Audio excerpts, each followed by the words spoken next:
तो परिणाम स्टूडेंट, कैसे आप सब लोग? आशा करता हूं अच्छे होंगे। मैं अंकित शर्मा आपका स्वागत करता हूं आपके अपने परिवार फिजिक्स गुरु में। देखिए, आज जो हम क्लास पढ़ने वाले हैं ये है फिफ्थ सैम की हम पढ़ने वाले हैं स्टैटिस्टिकल फिजिक्स। क्या है? Statistical physics. ठीक चांद मेरे? इसकी दो units, first and second units पढ़ा दी गई हैं। सर हम कहां पढ़े? Link in the description box. Description box में लिंक दिया गया है, आप वहां जाकर उन वीडियोस को देख सकते हो। जैसे मैं आपको बताऊं, आज लेक्चर नंबर 14 है। 13 लेक्चर हम इससे पहले हम कर चुके हैं। 15 का लेक्चर नंबर एक बार मिस्टेक हो सकता है, बाकी हम 2 यूनिट पढ़ चुके हैं। आज का टॉपिक है Maxwell Boltzmann distribution law. Maxwell Boltzmann distribution law. इस लॉ में आपको कोई भी समस्या नहीं आने वाली, आपको पूरा का पूरा आनंद आएगा क्योंकि एक अच्छा लॉ है। पर थोड़ी सी एक समस्या है, थोड़ा सा खतरनाक लॉ है।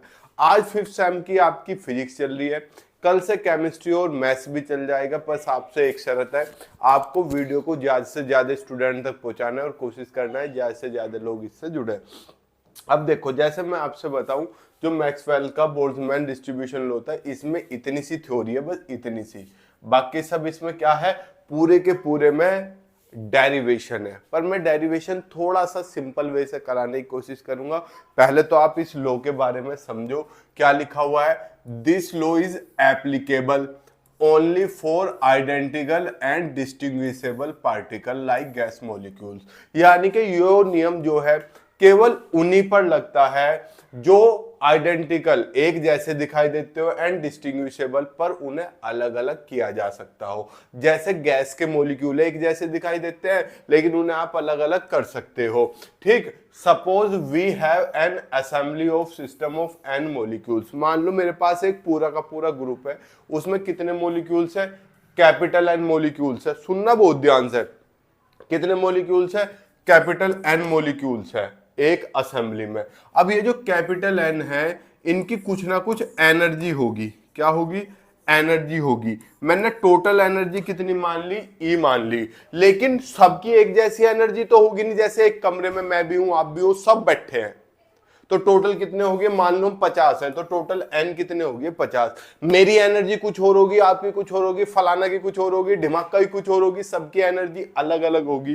तो हमने मान लिया जो एन है उनमें से N1 मॉलिक्यूल्स की एनर्जी E1 है, N2 मॉलिक्यूल्स की एनर्जी E2 है, N3 की E3 है, Nr की Er है। तो टोटल एनर्जी कितनी होगी भैया? N1 की E1 प्लस N2 की E2 प्लस N3 की E3, ऐसी dot dot dot dot Nr की Er। यो क्या होगी? टोटल एनर्जी ना होगी? बताओ, यही तो बताने की कोशिश कर रहा हूं। और total molecules N1 plus N2 plus N3 plus dot dot dot dot plus Nr equals to capital N।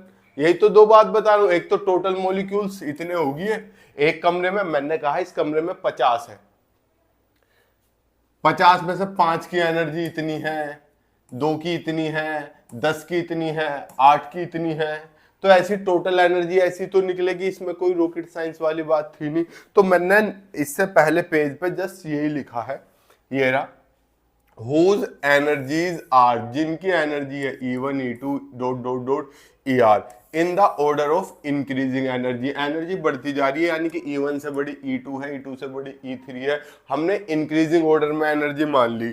This energy में represent either discrete energy state. ये जो एनर्जी है ये अलग अलग एनर्जी स्टेट को रिप्रेजेंट कर रही है।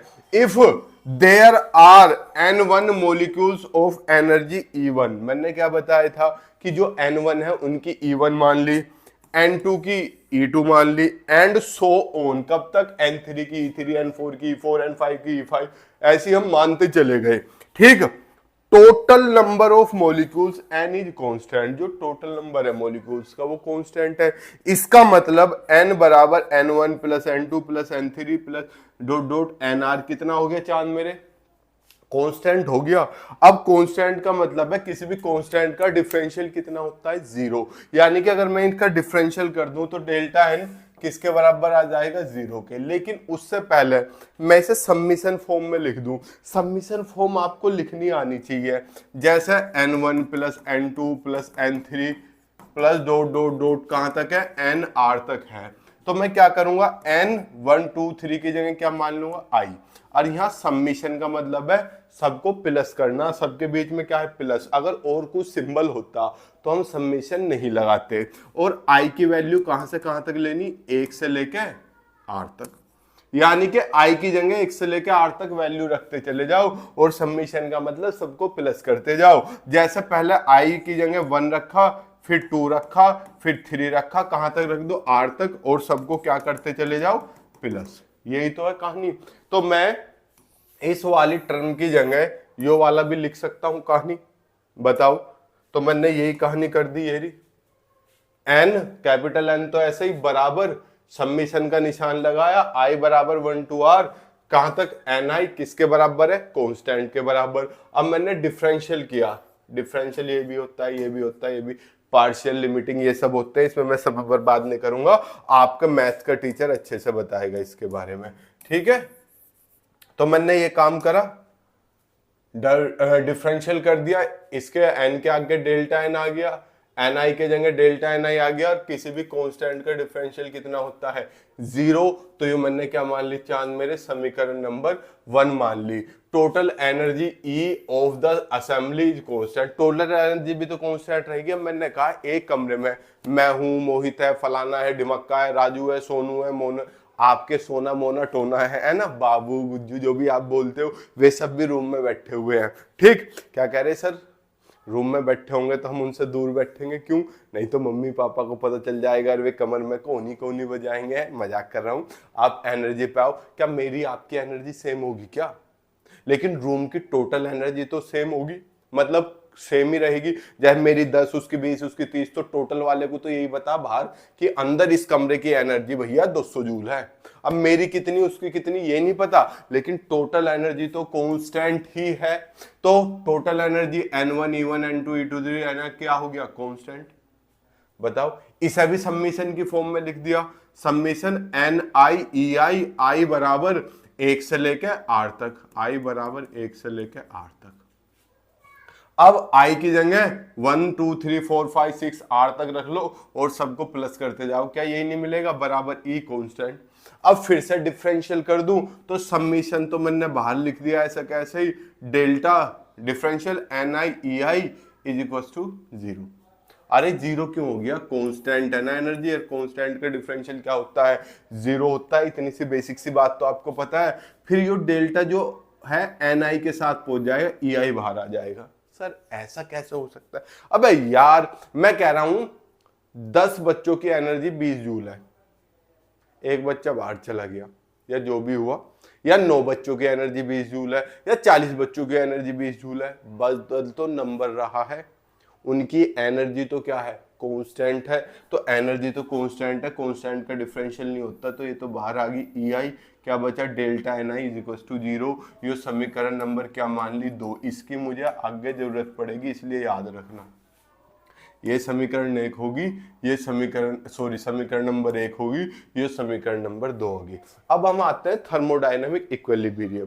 सर थर्मोडायनेमिक इक्विलिब्रियम क्या होता है, जो इक्विलिब्रियम की स्टेट बन जाए उसमें जो प्रोबेबिलिटी होती है वो मैक्सिमम होती है, ध्यान रखना। यानी कि दोनों तरफ इक्वल संभावनाएं बन जाए, समझो एक तरीके से। मैंने कहा आज बारिश होगी या आज बारिश होने की संभावना है, दूसरा कह रहा आज बारिश ना होने की संभावना है। तो मैक्सिमम स्थिति तब बनेगी जब इक्विलिब्रियम स्टेट आ जाए। यानी कि जैसे मैं तुमसे बताऊं 10 है, 1 2 3 4 5, फिर उल्टी 4 3 2। सर ये क्या बताए, होने की और ना होने की। 6 7 8 तो चलता ही नहीं, प्रायिकता 1 से कम होती है। तो अगर हम इक्विलिब्रियम की बात करें तो 10/2 5, 5 इनमें सबसे मैक्सिमम वैल्यू है। सर ये सब हमें नहीं पता, हमारे दिमाग खराब मत करो, हमारे मैथ वाले ने नहीं बताया। नहीं बताया कोई बात नहीं, क्यों डर रहे हो, याद रखो बस जो थर्मोडायनेमिक प्रोबेबिलिटी होती है वो मैक्सिमम कब होती है, इक्विलिब्रियम केस में। तो हमने ये लिखा in thermal equilibrium state the thermodynamic probability is constant, hence thermodynamic probability W will be maximum. Constant होती है और मैक्सिमम होती है। सर मैक्सिमम वैल्यू तो एक ही होगी, ऐसे थोड़ी मैक्सिमम भी बदलती बदलती रहेगी। और जब मैक्सिमम एक होगी तो कांस्टेंट भी तो होगी। तो यानी कि जो थर्मोडायनेमिक प्रोबेबिलिटी है बेटा, इसे मैंने W मानना हुआ है, आपकी बुक में P भी मानना हुआ है। तो जो मानना हुआ है आप टेंशन मत लो, आपको जो मानना है मान लो। तो W है वो क्या होगा, मैक्सिमम होगा। बोर्ड पे आ जाओ, मेरे सारे हाथ का काम है। तो जो W है W तो W क्या है, थर्मोडायनेमिक प्रोबेबिलिटी। अरे यार व्हाइट बोर्ड की आदत है ना, तो तू पीछे जा। तो W क्या होगा चांद मेरे, W मैक्सिमम होगा।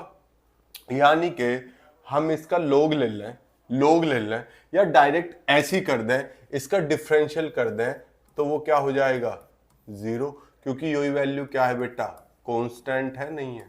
बताओ ये वैल्यू कांस्टेंट है नहीं है। मैंने क्या बताया, मैक्सिमम वैल्यू है तो कांस्टेंट होगी।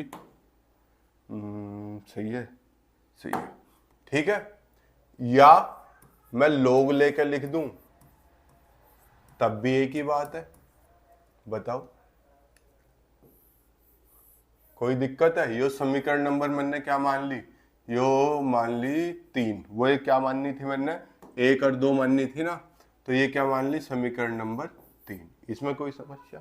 लेकिन सर थर्मोडायनेमिक प्रोबेबिलिटी का सूत्र क्या होता है, अब सूत्र लिखेंगे। Here the thermodynamic probability, the thermodynamic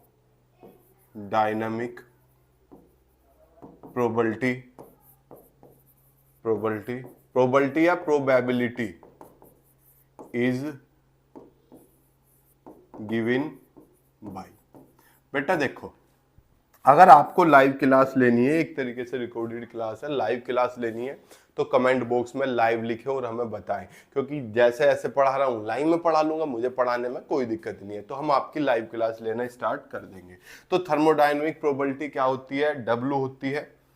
book में अलग अलग मानना हुआ है, जो आपका मन करा आप वो मान लो। किसी में P मानना गया है, किसी में कुछ मानना गया है, हमने W मान रहे हैं। सर कैसे दी जाती है, जैसे मेरा नाम है अंकित नहीं लो, अंकिता ले लो। आपको याद है स्टैटिक्स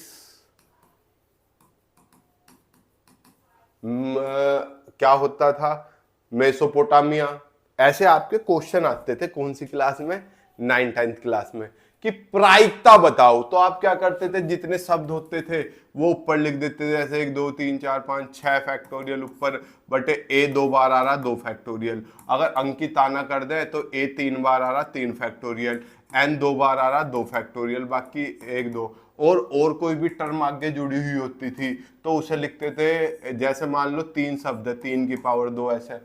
याद है कुछ, ये क्या है, अवस्थाएं इनों की, इनकी अवस्थाएं, अक्षरों को बदलने की अवस्थाएं। कुछ प्रायिकता याद है, थोड़ी बहुत याद है, नहीं याद तो कोई बात नहीं बच्चा मेरे, याद नहीं है तो याद करो इन्हें जाके। 9th का मैथ खोल के देखो। तो थर्मोडायनेमिक प्रोबेबिलिटी ऐसी दी जाती है, W बराबर टोटल नंबर कितने थे, N फैक्टोरियल, तो ऊपर तो आ गया N फैक्टोरियल, अपॉन N1 थे सेम, N2 थे एक जैसे, N3 थे एक जैसे, N4 थे एक जैसे, कहां तक, NR तक। ठीक, साथ में अवस्थाएं मान ली, कुछ अवस्थाएं है मैंने G, कंडीशन सिचुएशंस G मान ली।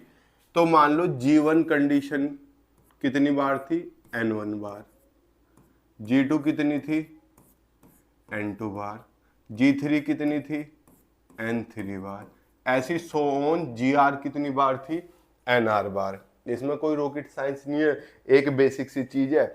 अब मैं चाहूं तो इसका लॉग ले लूं या कंबाइंड करके समेशन लगा के लिख दूं। समझ सकते हो या नहीं समझ सकते, सर समझ सकते हैं। पहले लॉग ले लूं, लॉग में क्या होगा, जो डिवाइड में है वे माइनस में पहुंच जाएगी और जो मल्टीप्लाई में है वे प्लस में पहुंच जाएगी। इतना तो आपको पता है क्या। अरे यार लोग के जो बटे में होती है, आप 5th में पढ़ रहे हो तो आपको पता होगा, वो लोग A माइनस बी हो जाता है। लोग A माइनस बी नहीं, वही हाथ की आदत चल रही है। log a minus log b, याद है। और जो log a b गुना में हो तो क्या हो जाता था, log a plus log b, कुछ याद आया। और जो log में पावर में होता था a की पावर b, वो शुरुआत में आ जाता था, कुछ याद है थोड़ा बहुत है। तो हम क्या करेंगे, log लेंगे दोनों साइड का, तो जो बटे वाला ये तो माइनस में पहुंच जाएगा सारा, और जो गुना में है ये g1 g2 g3 ये प्लस में पहुंच जाएगा। तो हम क्या कर रहे हैं, taking log on both side, taking log on both sides, दोनों तरफ का log लेने पर। अब थोड़ी सी लंबी लाइन बैठेगी, ब्लू पेन से लिख देता हूं, यहाँ क्या हो गया, log w। पहले तो ये बताओ साइड में कट तो नहीं रहा, दिख रहा है, ठीक है।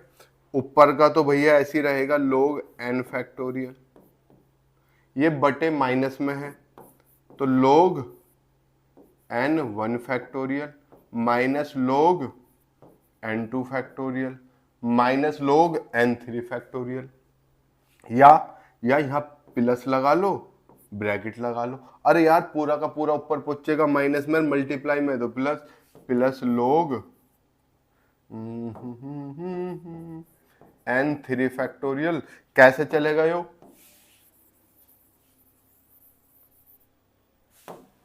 Dot dot dot dot dot dot plus log कितना, n r फैक्टोरियल हो गया। देखो ये वाला ऐसे कैसे, बटे वाला माइनस में हो गया, और ये गुना वाला सारा किस में, प्लस में, प्लस log g1 की power n1 plus log g2 की power n2 plus log gr की पावर nr। बताओ यहां तक किसी को कोई समस्या? अब इसके बाद मैं यहां लिखूंगा, क्योंकि अगले पेज में पहुंच जाऊंगा तो आप लोगों को ही क्या होगी, दिक्कत होगी। मैं रेड पेन ले लेता हूं और यहां इसके पार्टीशन बना देता हूं, ठीक है। अब देखना थोड़ा सा, मैं log के फॉर्मेट में, मतलब सबमिशन के फॉर्मेट में लिख रहा हूं, तो यहां तो क्या है, log w as it is, ठीक है, log n factorial as it is minus as it is. ये देखो ये सारे सबमिशन में है और प्लस है, मैं इन्हें कैसे लिख सकता हूं, पहले तो ब्रैकेट, सबमिशन आ गया, i की वैल्यू 1 से लेके कहां तक, r तक, i की वैल्यू 1 से लेके r तक log n i फैक्टोरियल। बताओ अबे यार, i की जगह 1 2 3 4 रखते जाओ और सबको प्लस करते चले जाओ, बार माइनस है, समझ में आ गया। प्लस यहां भी समेशन i इक्वल्स टू 1 से लेकर r तक log gi की पावर ni। बताओ इतनी बात सबके समझ में आई? अरे यार यहां भी gi1 n1 g2 n2 gr nr चलता रहेगा ऐसी, मैंने log के फॉर्मेट में लिख लिया। इतने में किसी को कोई दिक्कत नहीं होनी चाहिए। यार आपको पता है जो पावर में हो वो शुरुआत में आ जाता है, पता है नहीं पता? सर पता है, तो फिर क्यों घबरा रहे हो चांद मेरे, लिखो इस बात को भी, log w बराबर log n factorial minus summation I. सुनो भाई यार तू दूर क्यों जा रहा है, माइनस समेशन, मैं खाली समेशन लिख रहा हूं, ये बात 1 से लेकर r तक आप लिखते रहना, log n i का फैक्टोरियल प्लस समेशन ni शुरू में आ जाएगा ni log gi। ठीक है, ये i बराबर 1 से r तक आप लिखते रहना। यहां तक पहले स्क्रीनशॉट लो फटाफट इसका, ठीक है।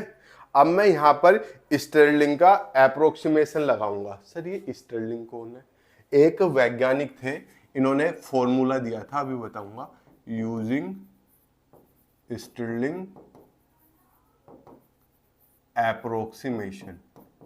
एप्रोक्सीमेशन का मतलब क्या बेटे, उसके आसपास मान देता था, बिल्कुल एग्जैक्ट मान नहीं देता था। यो है क्या, मान लो आपको log 1 का मान पता, आप निकाल लोगे, log 2 का मान पता, आप निकाल लोगे, log 3 का मान निकाल लोगे, लेकिन log n फैक्टोरियल का मान कैसे निकाल लोगे? यानी कि log में जब फैक्टोरियल आ जाए तो उसके लिए स्टर्लिंग नामक वैज्ञानिक ने एक फॉर्मूला दिया था जिससे बिल्कुल सटीक तो नहीं लेकिन उसके आसपास मान आता था, जिसे स्टर्लिंग एप्रोक्सीमेशन बोलते थे। ठीक है, तो क्या था यो, अगर आपको ऐसे दे दे log n फैक्टोरियल, तो इसका इसने बताया था ये फॉर्मूला लगा दो, फैक्टोरियल वाली टर्म log के मल्टीप्लाई में लिखो और उसका log लेके वही टर्म घटा दो, तो n log n minus n। तो यहाँ फैक्टोरियल किस किस क्वांटिटी में आ रहा, इसमें आ रहा है, इसमें आ रहा है, इन दोनों में तो फैक्टोरियल कोई आ नहीं रहा, हैंस क्या हो जाएगा, log w बराबर, पहले तो इस पे लगाओ formula n log n minus n, लग गया, माइनस इस पे आओ, समीशन तो बाहर ही रखूं, क्या हो जाएगा n i log n i minus n i, बताओ हो गया।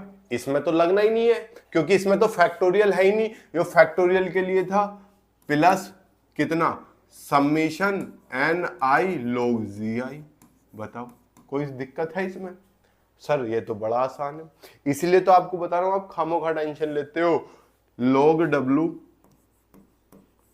Is equal to n log n minus n, ऐसे ही इसे अंदर पहुंचा दूं, minus summation n i log n i, small है बेटा, और ये माइनस अंदर जाएगा तो minus minus plus summation n i, फिर ये वाली टर्म ऐसे ही plus summation n i log zi। बताओ यहां तक कोई दिक्कत है? नहीं। अब इस वाली टर्म को देखो, इस वाली टर्म को, हाँ समीशन n i क्या n के बराबर नहीं होता? सर कहां होता है, आपने कहां बताया हमें? यहां आओ इक्वेशन 1 पे, ये हो रहा समीशन n i क्या n के बराबर नहीं है? ठीक है, तो मैं चूंकि summation n i is equal to capital है, किससे, फ्रॉम फर्स्ट से, तो अब मैं अगर उसमें मान रख दूं तो log w किसके बराबर हो जाएगा, n log n minus n plus summation n i, plus नहीं है शायद माइनस है, ये रहा minus summation n i log n i minus summation n i log n i, फिर क्या था प्लस प्लस समीशन एन आई, और समीशन एन आई की जगह मैं क्या रख दूंगा, एन रख दूंगा, प्लस एन, फिर क्या है, फिर से प्लस है समीशन एन आई log जी आई प्लस समीशन एन आई log जी आई। सर इतना खतरनाक डेरिवेशन, बेटा देखने में खतरनाक लग रहा है पर आप देख तो रहे हो कैलकुलेशन क्या हलवा है इसकी। देखो कटप्पा ने बाहुबली का, रुको एक सेकंड, दूसरे कलर से कटप्पा ने बाहुबली का क्या कर दिया, वध कर दिया। यहां तक तो कोई दिक्कत नहीं, इसलिए मेरे पास जो टर्म बच गई, क्या बच गई, log w बराबर n log n minus summation n i log n i plus summation n i log z i। ठीक है, अब इसका डिफरेंशिएट कर दूं, ऑन डिफरेंशिएट इट, जब इसे वो करेंगे, डिफरेंशियल को हिंदी में क्या बोलते हैं, अवकलन, जब इसका अवकलन करेंगे तो क्या आ जाएगा, डेल्टा, मार्कर बदल लेता हूं, डेल्टा log w डेल, यहां क्या आ जाएगा बताओ, ये तो कांस्टेंट नंबर है, क्या जो टोटल नंबर ऑफ n है क्या ये कांस्टेंट नहीं है चांद मेरे, और कांस्टेंट का डिफरेंशियल क्या होता है, 0, तो ये क्या हो जाएगा 0 माइनस, यहां आओ, यहां बेटा ये फर्स्ट फंक्शन है, सेकंड फंक्शन है, तो समीशन तो बाहर आ गया, अंदर लगाओ। First function as it is, differential of second, log x का डिफरेंशियल क्या होता है 1/x, तो 1/ni इंटू डेल एन आई। अबे dy तो लिखते हो, प्लस सेकंड फंक्शन ऐसा कैसा ही, और फर्स्ट का करोगे ni का डेल एन आई। बताओ इसमें कोई समस्या? नो समस्या सर। प्लस यहाँ gi तो कांस्टेंट है, तो समीशन log gi तो ऐसा कैसा ही, इसका क्या हो जाएगा डेल एन आई। बताओ यहां तक तो कोई दिक्कत नहीं आ रही। अब एन आई से एन आई कट जाएगा, और ये जो आपका डेल लॉग डब्ल्यू है, ये इक्वेशन नंबर 3 से कहांगी, ये रहा, क्या ये जीरो ना हो जाएगा? तो इसकी जगह हमने क्या पुट कर दिया, जीरो, बराबर जीरो हटा दिया, क्या बचा माइनस समीशन अंदर पहुंचा दो, समीशन डेल एन आई। बताओ फिर क्या हुआ, समीशन माइनस अंदर गया, minus summation log N I del N आई। बिल्कुल सिस्टमैटिक ढंग से लेने की कोशिश कर रहा हूं मैं, इसमें कोई भी स्टेप गायब नहीं करना चाह रहा, क्योंकि कोई भी गायब कर दिया तो आपके सिर से उड़ जाएगा ये स्टेप। अब एक चीज और सीखो, जो डेल एन आई है ये किसके बराबर है, समीकरण 1 पे आओ, डेल एन आई है समीशन डेल एन आई, ये जीरो के बराबर है इक्वेशन 1 से।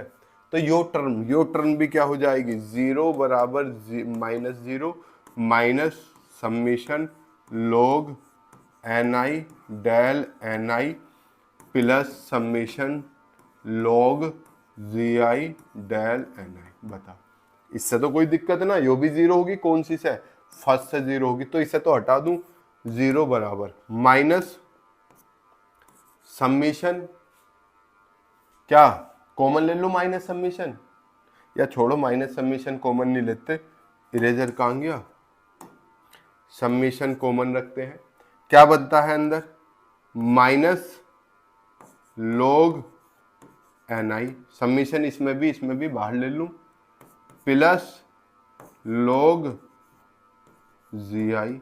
सर डेल एन आई भी तो है दोनों में, डेल एन आई भी बाहर ले लिया, किसके बराबर है ये, जीरो के बराबर है। फटाफट इसका स्क्रीनशॉट लो, जितनी जल्दी ले सकते हो फटाफट लो, दिमाग की दही नहीं करने के, ठीक है। इसे इधर ले आऊं, इसे उधर पहुंचा दूं, कोई फर्क पड़ेगा? सर हाँ फर्क पड़ेगा, प्लस वाला माइनस हो जाएगा, माइनस वाला प्लस। अगर आप इससे बचना चाहते हो तो मैं एक स्टेप और बचा सकता हूं आपका, क्या जीरो, ये तो खत्म ही होगी टर्म, या माइनस समीशन कॉमन ले लूं, जब माइनस कॉमन लूंगा तो माइनस वाली क्वांटिटी तो प्लस में हो जाएगी और प्लस वाली क्वांटिटी माइनस में हो जाएगी। बताओ डेल है ना, लो अब बताओ, अब इसे इधर ले आऊं, सारी माइनस वाली प्लस में हो जाएगी, क्या summation log N i minus log ji I into del N I is equal to zero. अब log में आपको पता है a माइनस बी किसके बराबर होता है, log a माइनस बी किसके बराबर होता है, log a बटे log b। मैंने ये तो बताया था कि जो बटे में वो भी माइनस में पहुंचते हैं, तो समीशन तो बाहर ही रखा, log N i minus log जी आई था, तो इसे क्या लिख लिया, log एन आई बटे G I into del N I is equal to zero. ये कौन सी समीकरण होगी, समीकरण 5। अब हमें क्या करना है यहाँ पे, अब हमें इन्हें फर्स्ट सेकंड और फिफ्थ को सोल्व करके एक रिलेशन निकालना। अब जब हम इस रिलेशन को निकाल लेंगे हमारा दिमाग बूम करके फट जाएगा, हम रिलेशन नहीं निकाल सकते। तो इसके लिए लैग्रांजे, सुना सा लग रहा, लैग्रांजे नामक वैज्ञानिक ने एक मेथड दिया था, जिस मेथड का उपयोग अब हम करने वाले हैं। ध्यान से सुनना, लैग्रांजे का अनडिटरमाइंड मल्टीपल मेथड है, यानी कि हम दो अपने पास से कोई ऐसे अचर मान लेंगे, ऐसी क्वांटिटी मान लेंगे, ऐसे मल्टीपल मान लेंगे जो अनडिटरमाइंड है, ठीक है। Now we use the Lagrange's.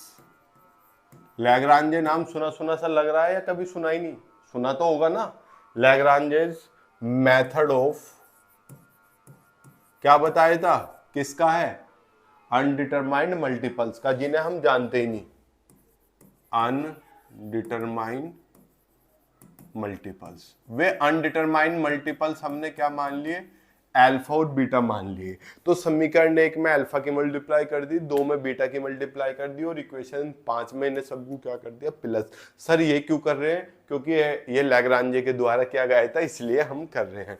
तो हम क्या कर रहे हैं, equation 1 multiply by alpha plus equation 2 multiply by beta plus equation 5।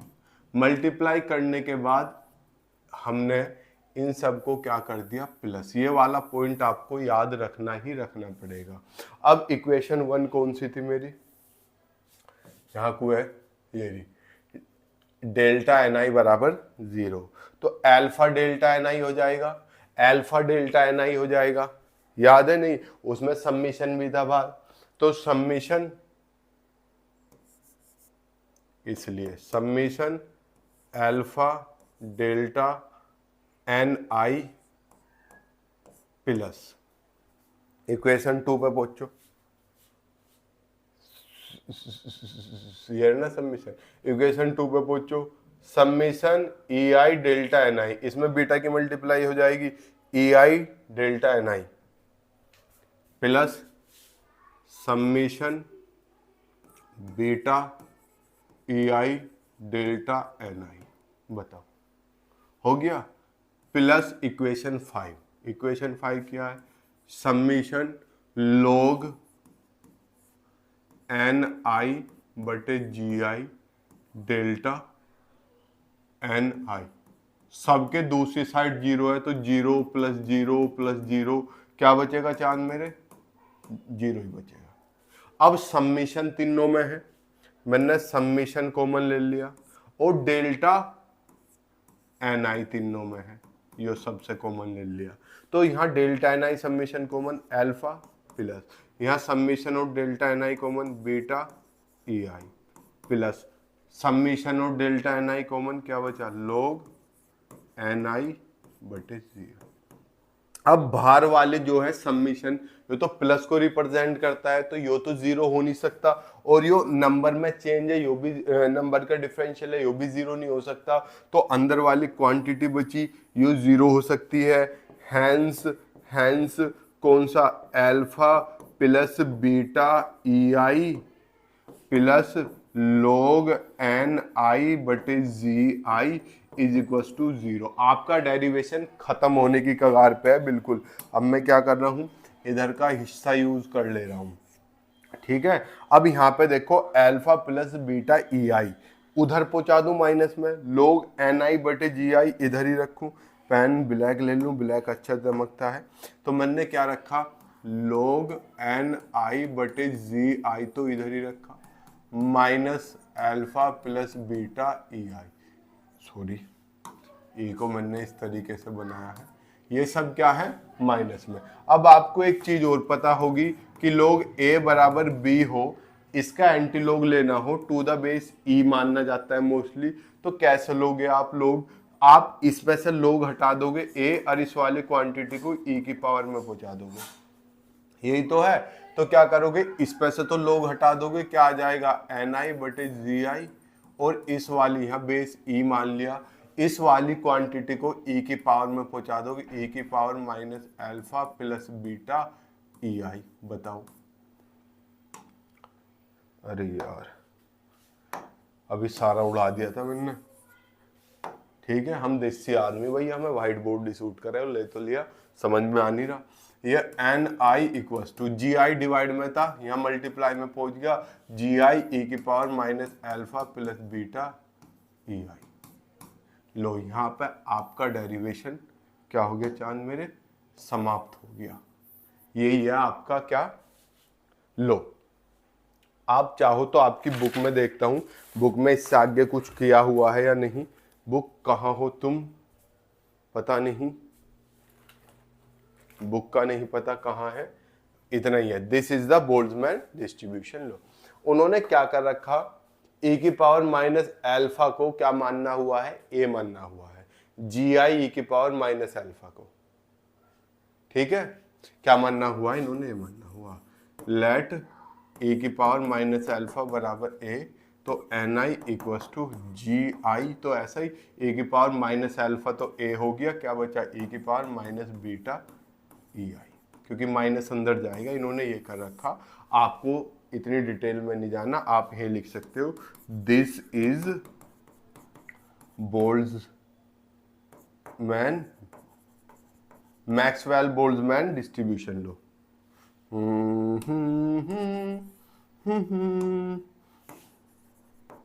Maxwell's Boltzmann distribution लो, ठीक, आ गया समझ में। खतरनाक था नहीं था सर, खतरनाक था। देखें ये कैलकुलेशन में देखने में खतरनाक लग रहा था, लेकिन इसकी कैलकुलेशन बहुत इजी है। बस आपको दिमाग में दो चीजों का इस्तेमाल करना है, एक तो स्टर्लिंग फॉर्मूला जो नया इस्तेमाल हुआ, एक लैग्रांजे का अनडिटरमाइंड मल्टीपल वाला मेथड। इसमें हम अल्फा और बीटा की मल्टीप्लाई करके 5 इक्वेशन से प्लस करते थे, बस ये थोड़ा सा नया इस्तेमाल हुआ है, बाकी कुछ भी नहीं है। अगर वीडियो के रिगार्डिंग कुछ भी डाउट है कमेंट बॉक्स में बताओ, आपको कोई नई चीज जानकारी लेनी है तो कमेंट बॉक्स में बताओ। इससे पहले के लेक्चर्स देखने हैं, वीडियो के डिस्क्रिप्शन बॉक्स में प्लेलिस्ट दी गई है स्टैटिस्टिकल फिजिक्स की, वहां जाके आप उन्हें देख सकते हो। आपकी फिजिक्स, केमिस्ट्री और मैथ तीनों की क्लास 5th सेम की चलेगी। फिजिक्स आपकी चल गई है, केमिस्ट्री कल से चल जाएगी और मैथ्स भी चल जाएगा। बाकी अगर लाइव चाहते हो तो कमेंट बॉक्स में बताओ, क्या टाइमिंग एडजस्ट करनी है, हम वो ही कर देंगे। मिलते हैं आपसे नेक्स्ट क्लास में, तब तक के लिए जय हिंद, जय भारत, प्रणाम, शुभ संध्या।